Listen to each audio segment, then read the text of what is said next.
अरे भैयन के अगवा मई अरे ठाड़ा भैयन के अगवा मई बस ठाड़ा कुछ सूझत ना अब गारी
जे घमंड मगाओ कर घमंड दूर गई थी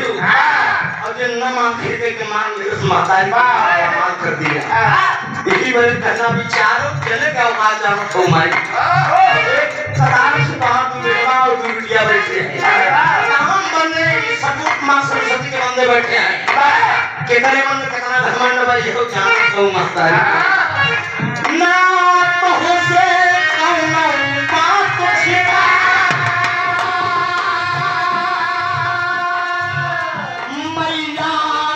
कुछ तो जानत है के करा मन में का भाव वही भाव से सबके मानत है तुअरे भिखिया मांगत बा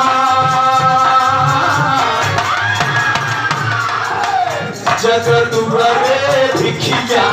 मांगत बा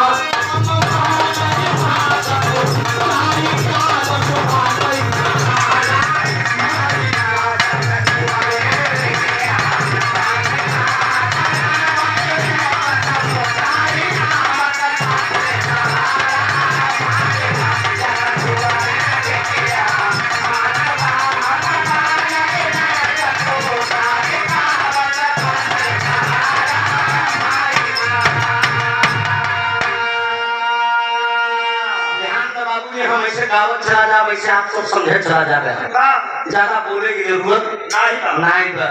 ₹500 का पुरस्कार हमारे हृदय के गार्जियन बिहार क्षेत्र में पत्थर बाबू जी और कलाकार वही है बाबू जी श्रोता को फोन करके बता दें कि भैया आपने इस जगह पर ये चीज गलत बोला था ये चीज आपने गलत गाया था इस कलाकार से आपने जबरदस्ती झगड़ा किया था तो बात को स्वीकार कर लेनी चाहिए बाबू हाँ भैया हमसे गलती हुई है यही होना चाहिए दोस्त सूरभान यादव जी हनुमान कवि जी के तरफ द्वारा ये वंदना कराई बड़ी पुरान वंदना गाई गई है धीरे धीरे पुरान होते पुरानी गाओ का कर भैया है लोग लड़का लपाड़ी में तुमसे आप जान बचाओ भैया है देखना है जैसे हूँ के वजह से दूर जाता है देखने में बाबूजी रंगा आती थी लेकिन हमारा बेटा सियान हो जा है क्या जान गई हम मत बात ये बोली थी जान गई ईश्वर लाख लाख धन्यवाद 4 साल बाद तो हो आई थी लेकिन बनी खाई पी दे ये बनी बता करिए ₹500 का पुरस्कार बहुत बहुत वंदन हो अभिनंदन हो ध्यान दीजिएगा दूसरे लाइन में बाबू अरदास दास का सुनी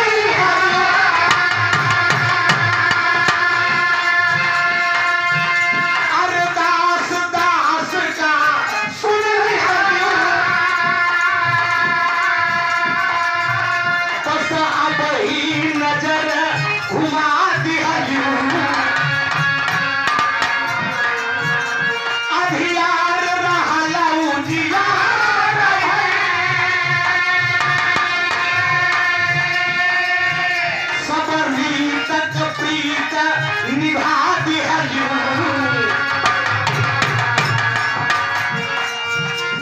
जब तो हई झोली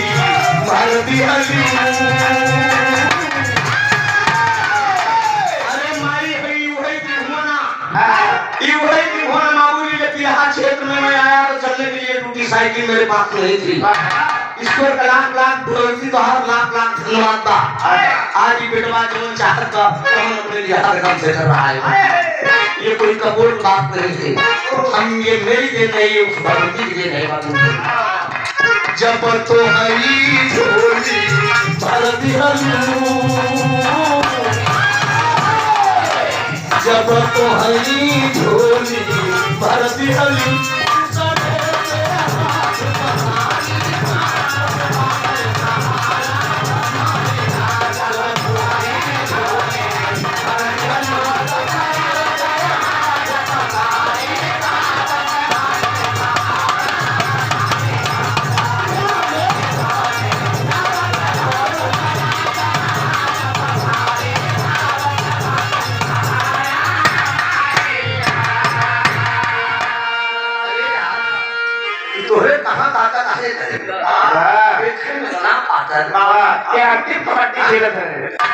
क्लासिकल अंदाज से ढोल बजा रहे हो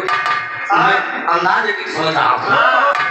भगवान करे हमारे उम्र लिख दिया तो ऐसे रहा तुम आखिरी लाइन है जरा ध्यान दीजिएगा दोस्त हम कौने अखाड़ा कहे बाबू जी कौने फुलवारी का फूल है कहाँ से जावे बजावे में दो शब्द आप सबके बीच में मिला बाबू जी कहना है कौने फुलवारी फूल अरे कबीला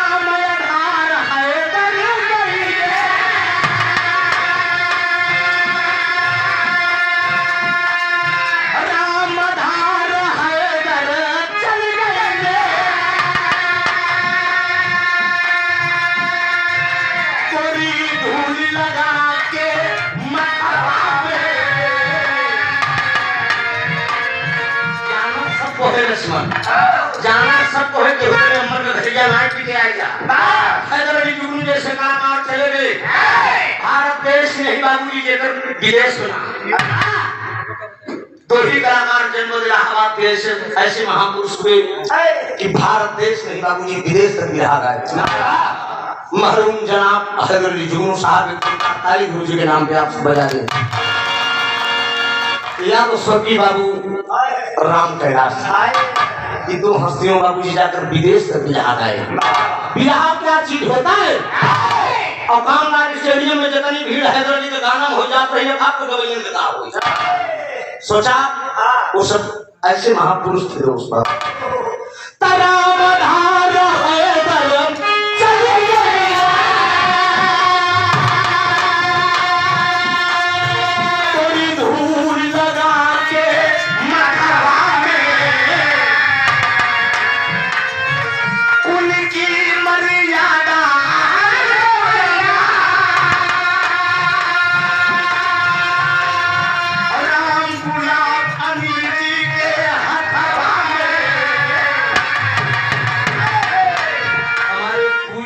अनिल यादव जी मोबाइल माँ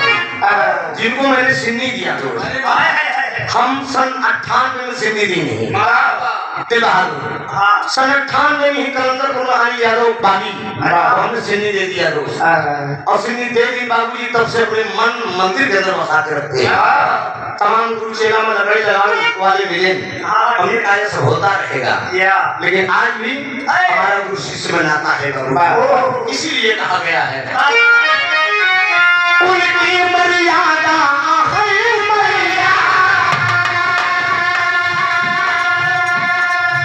राम गुलाब अनिल जी के हवाले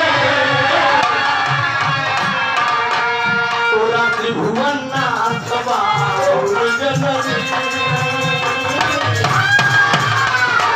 तोरा त्रिभुवन नाथ जननी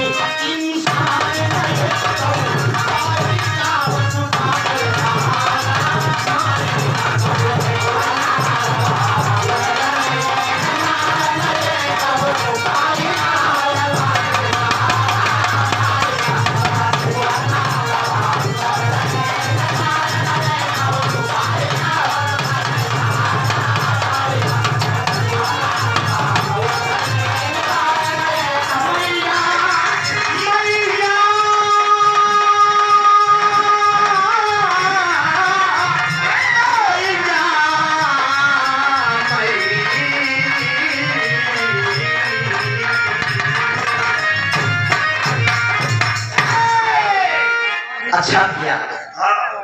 लालचंद सिविल ठेकेदार चकमा